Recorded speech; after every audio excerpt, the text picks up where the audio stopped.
Okay, so uh, today we're gonna like jump into something pretty huge. Yeah, We're talking like one of the biggest defining moments of the 20th century, for sure, for sure. the partition of India, Mhm.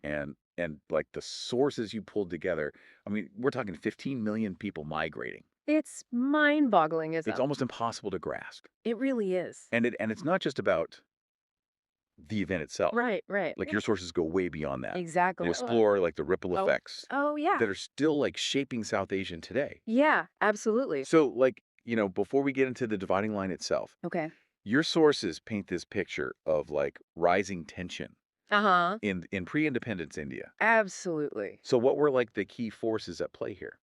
Well, you have to remember, for decades, you had this building friction Hmm. between the Hindu and Muslim communities. Yeah. And during that time, you had towering figures like Gandhi Right. advocating for a unified, independent India. But simultaneously, you also had Jinnah and the Muslim League. Okay. And they were arguing that a separate Muslim state was essential, Uh, to protect their rights and their representation.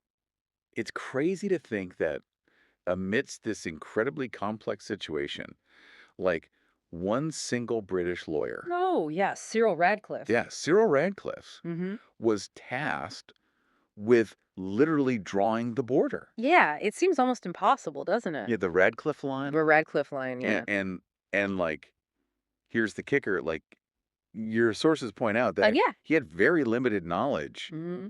of the region, like Yeah. this intricate tapestry of Absolutely. religions and cultures and communities. Yeah.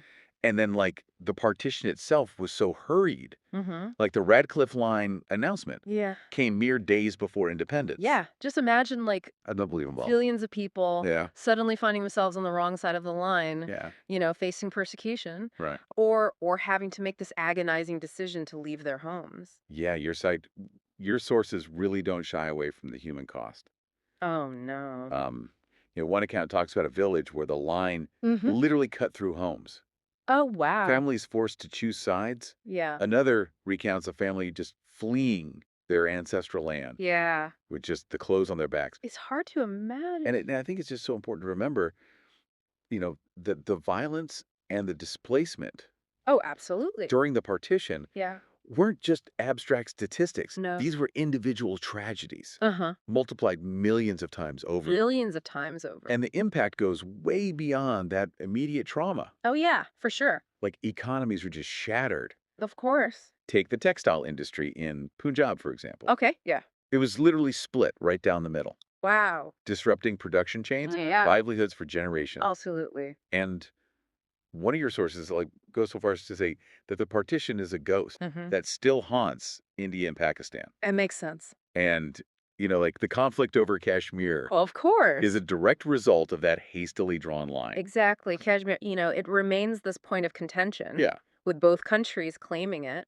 right. And within both India and Pakistan, we see these tensions between religious communities Mm, and sadly sometimes erupting into violence. yeah, And this really underscores those deep seated anxieties and the distrust right. that the partition etched into the social fabric. It's almost like the partition set off this chain reaction, Yeah, impacting everything from internal politics to foreign policy. absolutely. Both countries have had to define their national identities in Right. the shadow of this event. Yeah. Their relationship with each other, Right. the way they engage with the world, Yeah. it's all informed by the partition. It's And incredible. it's even shaped migration patterns, Wow. with these large South Asian diasporas forming across the globe, each with their own connection back to that moment. It's crazy to think about all of this. Yeah. And it's hard not to draw parallels Yeah. to what we see happening around the world today. Mm. These mass migrations, Yeah. conflicts over borders, Uh-huh. this human cost of division. Right. It's like a recurring theme It is a recurring theme. throughout history. And that's why, understanding the partition isn't just about delving into the past. Right. It's about grasping the complexities of nation building, Hmm. the enduring impact of displacement, Yeah. and the challenges of achieving peaceful coexistence Right. in the face of these deep-seated differences. Yeah, the partition might feel like a world away, It does. but it offers these valuable, Yeah, albeit difficult can be lessons difficult. for how we navigate divisions in our own time. It really makes you wonder, how can we as a global community Hmm. learn from this history to address contemporary conflicts Yeah. with more empathy, more understanding, and ultimately a greater chance of lasting peace? It's a really powerful question to leave us with. Yeah. And, if you want to understand the partition Hmm. and by extension, understand a little bit more about the world we live in, Yeah, I encourage you to delve into those individual stories, absolutely. the human experiences behind the headlines, Yeah. because it's in those personal accounts Hmm. that the true weight of this event Yeah. and its ongoing legacy Yeah, becomes truly clear. it does. So that's it for this deep dive. Thanks for having me. Thanks for joining me. It was fun. Yeah, this was great. Yeah. All right. See ya. See ya. Bye. Bye.